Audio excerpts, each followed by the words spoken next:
Hello! So, this is going to be my presentation on basics of field paleontology.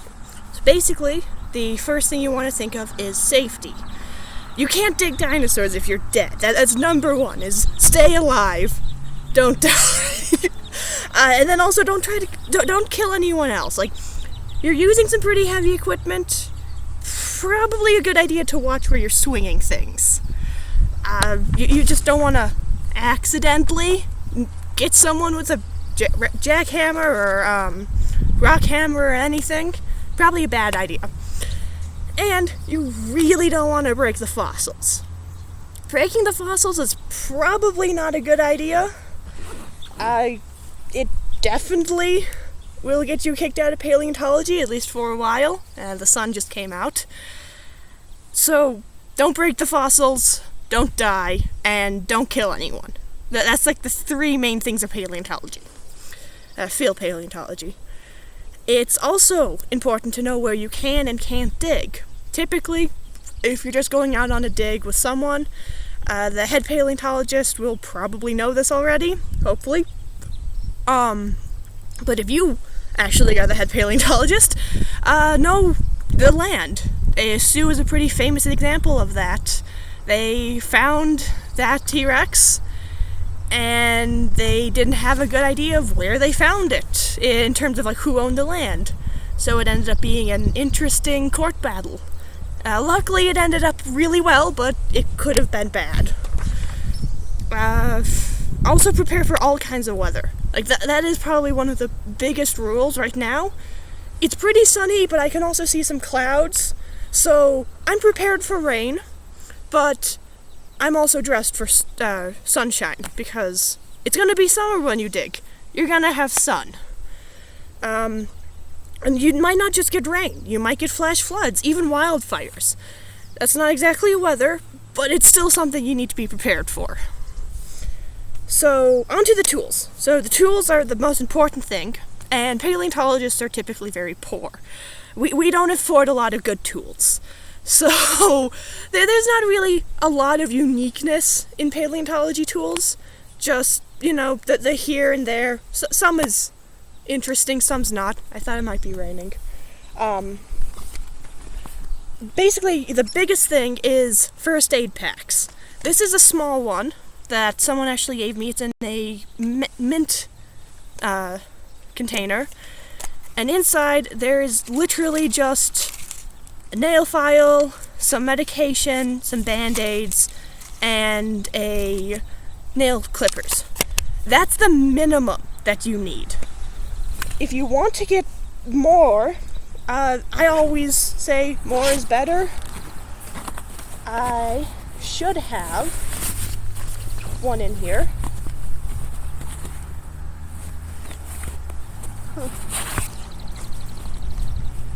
Always know where your first aid kit is too.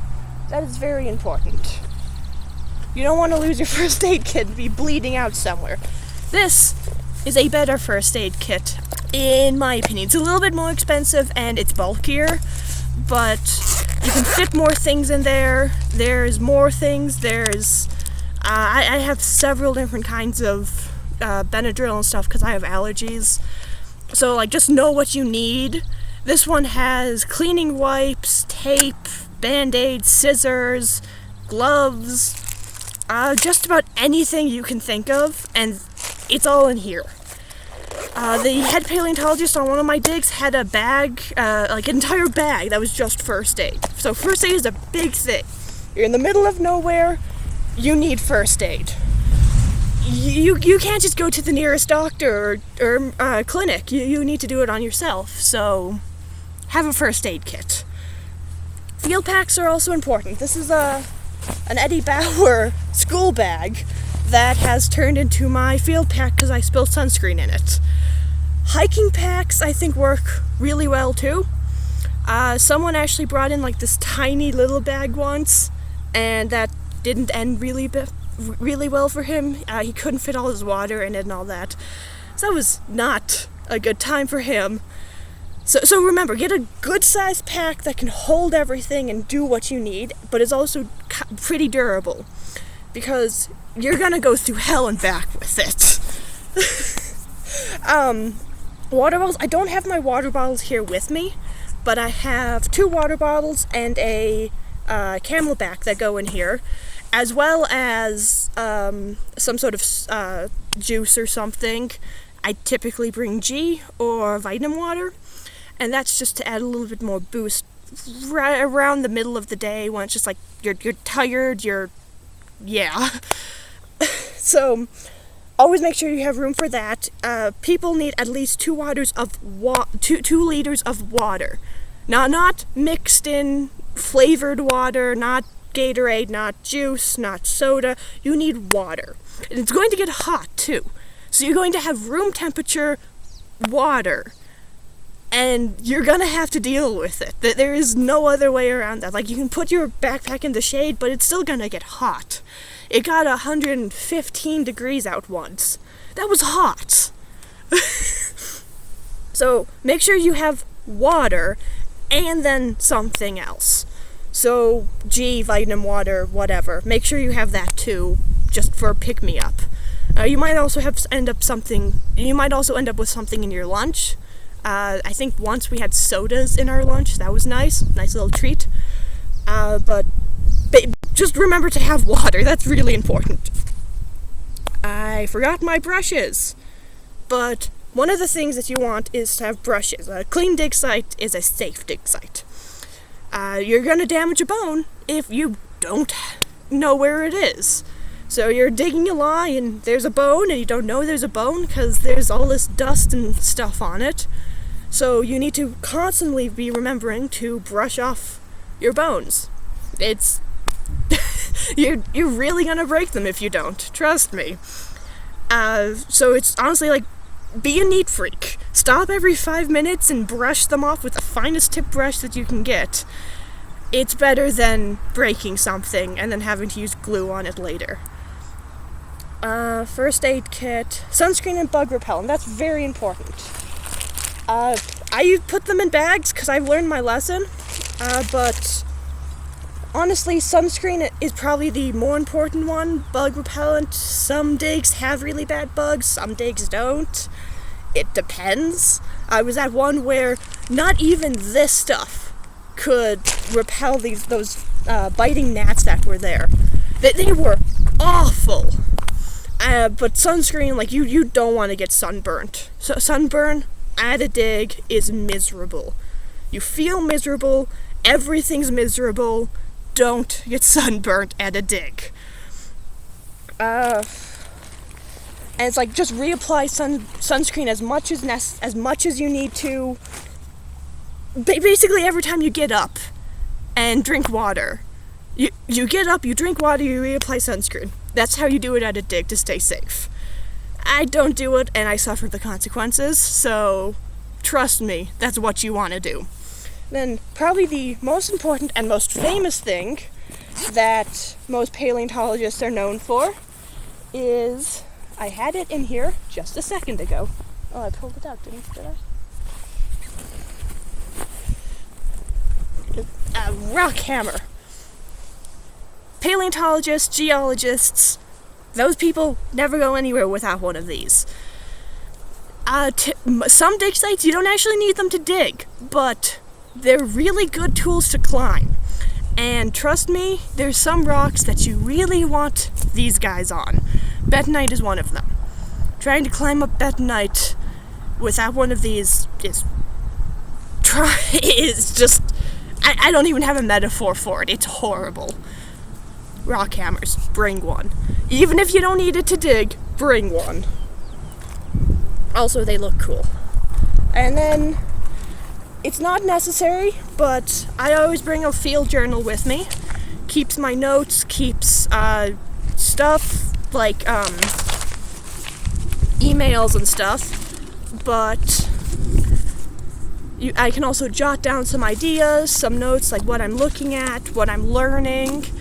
If you're doing it for a class, like I was for a while, and should have been this year, but whatever, things change, then you do want a notebook. Teachers will probably recommend, like, bring one. Make sure it's waterproof, that's the biggest thing. This one's not. This part is, the inside's not. I had one that was fully waterproof with a waterproof pen and everything, and it was stolen.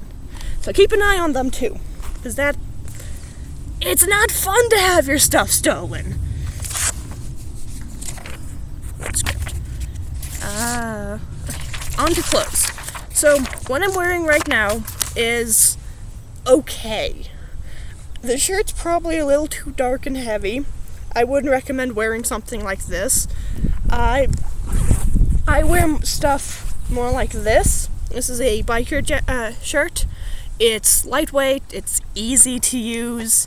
There's not a lot of like, oh no, what do I do with this sort of thing. I think it's raining. No, it's not.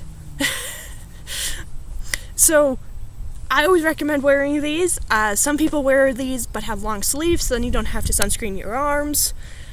It's up to you. Just don't wear something heavy. Make sure it's breathable. Make sure that it's not going to tear. That's what suck if you're climbing down a rock and your shirt just goes ripped. Don't do that. Pants are very important. You're climbing on rocks, you're sitting in the dirt, you're scooching down dirt and rocks, and sandstone is really abrasive. So wear tough pants. These are actually my old ones. I have new ones, and because you really wear them. This was actually from the vehicle getting to the dig site. It had a metal thing and it tore my pants up. And then this one was from going down on hard rocks, tore a hole in the butt. So I got a new pair because these are good for props, not good for anything else.